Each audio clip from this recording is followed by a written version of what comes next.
अस्सलाम वालेकुम जमात पंजम, कैसे हैं आप लोग जी। अल्लाह का शुक्र अल्हम्दुलिल्लाह ठीक ठाक हैं। बच्चों सबक हमने पढ़ा था मेरा गांव मेरा घर। आज हमने उसके जुमले बनाने हैं और जुमलों में हमारा लफ्ज़ है उमर रसीदा।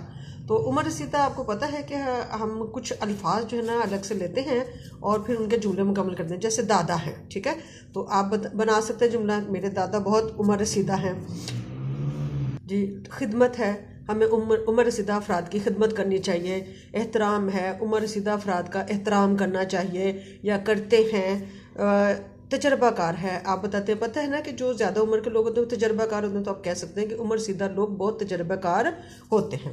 फिर हमारा लफ्ज़ है मंडी। मंडी क्या होता है बच्चों? जहाँ पे चीज़ें फ़रोख्त होती हैं, मुख्तलिफ़ किस्म की चीज़ें फ़रोख्त होती हैं। सब्ज़ी मंडी भी होती है, तो आप कह सकते हैं कि सब्ज़ी मंडी में ताज़ा सब्ज़ियाँ मिलती हैं या ताज़ा सब्ज़ियाँ फ़रोख्त होती हैं। या कहेंगे मेरे वालिद मंडी में काम करते हैं, सब्ज़ी मंडी में काम करते हैं। या हम अपने घर का सौदा सलब जो है हम अपने घर के सामान की ख़रीदारी मंडी से करते हैं। किसान जब चीज़ें पैदा करता है तो वो कहाँ बेचता है अपनी चीज़ों को जी? तो किसान जो हैं अपनी फसलों को मंडी में जाकर फ़रोख्त करते हैं, ठीक है। अच्छा, ज़रिया मुआश है। ज़रिया मुआश क्या होता है? आमदनी का ज़रिया। तो आपके सबके वालिद कोई ना कोई जो है ना वो पेशा अख्तियार किए हुए हैं जिससे वो रोज़ी कमाते हैं, तो आप कह सकते हैं कि मेरे वालिद का ज़रिया मुआश जो भी है, जो भी काम करते हैं, तो आप बता सकते हैं मेरे वालिद का ज़रिया मुआश ये है। फिर ये है कि गांव के लोगों का ज़रिया मुआश आपको पता है कौन सा होता है? ज़्यादातर गांव के लोगों का ज़रिया मुआश ज़्यादातर खेती बाड़ी होता है, ठीक हो गया। हलाल है, हमें अपना ज़रिया मुआश कौन सा अख्तियार करना चाहिए? हलाल ज़रिया मुआश अख्तियार करना चाहिए। इसी तरह हराम है तो उस हराम काम नहीं करने चाहिए, तो आप कह सकते हैं कि हमें हमारा ज़रिया मुआश हराम नहीं होना चाहिए या हमें हराम ज़रिया मुआश अख्तियार नहीं करना चाहिए।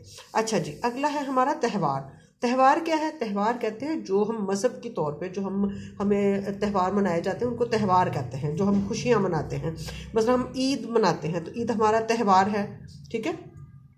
कोई सी भी ईद आप कहते हैं कि ईद का त्यौहार बहुत खुशी से मनाते हैं, या मुझे ईद के त्यौहार का इंतज़ार रहता है, या ईद का त्यौहार हम बहुत जोश व जज्बे से मनाते हैं। कोई से भी त्यौहार जो है आप कहते हैं। ईद मिलादुन्नबी का त्यौहार बहुत जोश व जज्बे से मनाया जाता है, ठीक है। अच्छा, मुख्तलिफ मज़ाहिब है, आपको पता है पाकिस्तान में मुख्तलिफ मज़ाहिब के लोग बसते हैं, तो त्यौहार तो हर मज़हब में आते हैं। तो आप कह सकते हैं कि पाकिस्तान में मुख्तलिफ मज़ाहिब के लोग अपने त्यौहार आज़ादी से मनाते हैं, ठीक हो गया। अच्छा जी, उसके बाद है हमारा लफ्ज़ है रकबा। तो रकबा किसको कहते हैं? जो जगह होती है उसको रकबा कहते हैं। अब जैसे आप कहें कि आपका स्कूल जो है, आप कहें कि हमारे स्कूल की इमारत एक वसी रकबे पर बनी हुई है, ठीक है। अच्छा, ये बलोचिस्तान है, तो आपको पता है ना कि पाकिस्तान रकबे के लिहाज से पाकिस्तान का सबसे बड़ा सूबा कौन सा है? आप बता दें, आप जवाब देंगे रकबे के लिहाज से बलूचिस्तान पाकिस्तान का सबसे बड़ा सूबा है, या बलूचिस्तान रकबे के लिहाज से पाकिस्तान का सबसे बड़ा सूबा है। अच्छा, ये पाकिस्तान का रकबा कितना है? ठीक है, आपको पता है सबको कि पाकिस्तान का रकबा 7,96,096 मुरबा किलोमीटर है।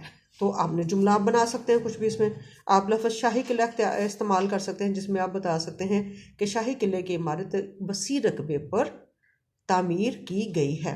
तो बच्चे जुमले अच्छे अच्छे से बनाइएगा और ये आपका काम है। ओके बच्चों, अल्लाह हाफिज़।